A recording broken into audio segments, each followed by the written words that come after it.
ప్రభు నామంలో అందరికీ వందనాలు. దైవ మర్మములు ఏప్రిల్ 7వ తారీఖు. కీర్తనల గ్రంథము 48వ అధ్యాయము 14వ వచనము. ఈ దేవుడు సదాకాలము మనకు దేవుడై ఉన్నాడు. దేవుని మహిమ తన ప్రజల మధ్య గలదని ఎట్లు రుజువు చేయగలవు? మొదట సంఖ్యాకాండము 7వ అధ్యాయము 90వ వచనము చూదుము.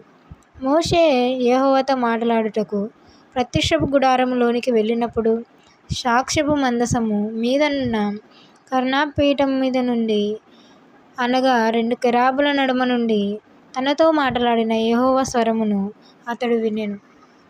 అతడు ఆయనతో మాట్లాడెను. దేవుని మహిమ ప్రత్యక్షపు గుడారమును నింపిన ఆ దినము నుండి దేవుని కరుణాపీఠము మీదనున్న కెరూబుల నడుమ నుండి మాట్లాడుటకు ప్రారంభించెను. అంతకు పూర్వము దేవుడు మండుచున్న పొద నుండి మోషేతో మాట్లాడెను.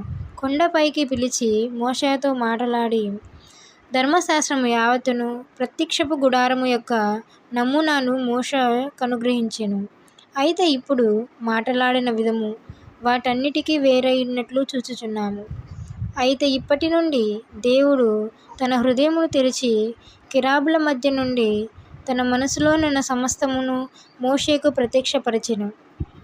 దేవుని మహిమ ప్రజల మధ్య గలదని మనకు నిదర్శనము దొరుకుచున్నది.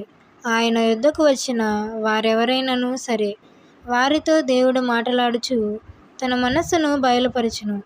12 గోత్రములలో నున్న వారెవరైనను సరే, వ్యక్తిగత లేక తన కుటుంబ లేక సామాజిక సమస్యలతో ప్రధాన యాజకుడైన అహరోను నొద్దకు వెళ్ళి దేవుని మనస్సును కనుగొను ఆధిక్యతను పొందుకున్నాడు. అప్పుడు అహరోను దేవుని యొద్దకు వెళ్ళి కరుణాపీఠముపైనున్న కెరూబుల మధ్య నుండి దేవునితో మాట్లాడగలడు.